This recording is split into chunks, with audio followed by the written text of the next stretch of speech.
Hello दोस्तों, स्वागत है आपका हमारे चैनल पर।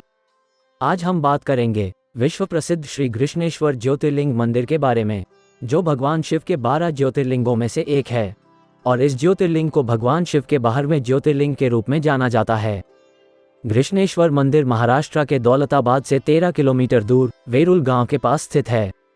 इस मंदिर को घुष्मेश्वर, घृष्णेश्वर और घुष्णेश्वर के नाम से भी जाना जाता है।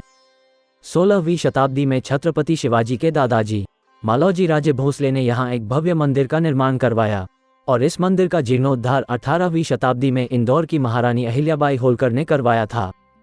एक पौराणिक कथा के अनुसार दक्षिण देश में देवगिरी पर्वत के निकट सुधर्मा नामक एक अत्यंत तेजस्वी ब्राह्मण रहते थे। उनकी पत्नी का नाम सुदेहा था। दोनों में परस्पर बहुत प्रेम था। उन्हें किसी भी प्रकार का कोई कष्ट नहीं था, परंतु उनके कोई संतान नहीं थी। ज्योतिष गणना से पता चला कि सुदेहा के गर्भ से संतानोत्पत्ति नहीं हो सकती, लेकिन सुदेहा संतान की बहुत ही इच्छुक थी। उन्होंने सुधर्मा से अपनी छोटी बहन से दूसरा विवाह करने का आग्रह किया। पहले तो सुधर्मा ने यह बात नहीं मानी, लेकिन वे सुदेहा का आग्रह नहीं टाल पाए। अंत में उन्हें अपनी पत्नी की जिद के आगे झुकना ही पड़ा और वे अपनी पत्नी की छोटी बहन घुष्मा को ब्याह कर घर ले आए। घुष्मा अत्यंत विनीत और सदाचारिणी स्त्री थी। वो भगवान शिव की अनन्य भक्त थी। प्रतिदिन 101 पार्थिव शिवलिंग बनाकर हृदय की सच्ची निष्ठा के साथ उनका पूजन करती थी और पूजा समाप्त करने के बाद वह पार्थिव शिवलिंगों को तालाब में विसर्जित कर देती थी। भगवान शिव की कृपा से थोड़े ही दिन बाद घुष्मा के गर्भ से अत्यंत सुंदर और स्वस्थ बालक ने जन्म लिया।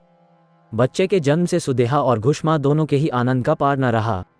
दोनों के दिन बड़े आराम से बीत रहे थे, परंतु न जाने कैसे थोड़े ही दिनों बाद सुदेहा के मन में एक कुविचार ने जन्म ले लिया और वो सोचने लगी, मेरा तो इस घर में कुछ नहीं है, सब कुछ घुष्मा का है।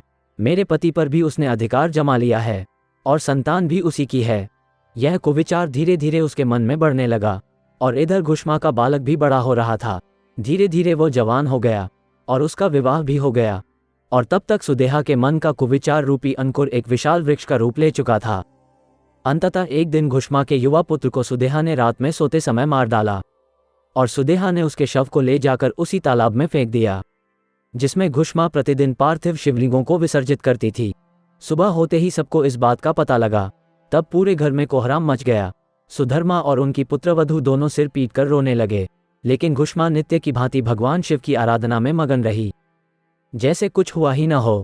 पूजा समाप्त करने के बाद वह पार्थिव शिवलिंगों को तालाब में विसर्जित करने के लिए गई और जब वो तालाब से लौटने लगी, उसी समय उसका पुत्र तालाब से निकलकर आता हुआ दिखाई दिया और वह सदा की भांति आकर अपनी माता घुष्मा के चरणों में गिर पड़ा, जैसे कहीं आसपास से ही घूमकर आ रहा हो। उसी समय भगवान शिव भी वहां प्रकट होकर घुष्मा से वर मांगने को कहते हैं और भगवान शिव घुष्मा की बहन सुदेहा की घिनौनी करतूत से अत्यंत क्रोधित हो गए थे और भगवान शिव ने जैसे ही सुदेहा का गला काटने के लिए त्रिशूल उठाया, तब घुष्मा ने हाथ जोड़कर भगवान शिव से कहा, प्रभु, यदि आप मुझ पर प्रसन्न हैं तो मेरी उस अभागिन बहन को क्षमा कर दें। निश्चित ही उसने अत्यंत घोर पाप किया है, किंतु आपकी कृपा से मुझे मेरा पुत्र वापस मिल गया। अब आप उसे क्षमा करें और मेरी एक और प्रार्थना है कि आप लोक कल्याण के लिए इस स्थान पर सर्वदा के लिए निवास करें। भगवान शिव ने घुष्मा की ये दोनों बातें स्वीकार कर लीं और ज्योतिर्लिंग के रूप में प्रकट होकर भगवान शिव यहाँ निवास करने लगे। शिव भक्त घुष्मा के आराध्य होने के कारण वे यहाँ घुष्मेश्वर महादेव के नाम से विख्यात हुए। घुष्मेश्वर अर्थात घृष्णेश्वर ज्योतिर्लिंग की महिमा पुराणों में बहुत ही विस्तार से वर्णित की गई है। इनका दर्शन लोक परलोक दोनों के लिए अत्यंत फलदायी है और इनके दर्शन मात्र से ही परम आनंद की अनुभूति होती है।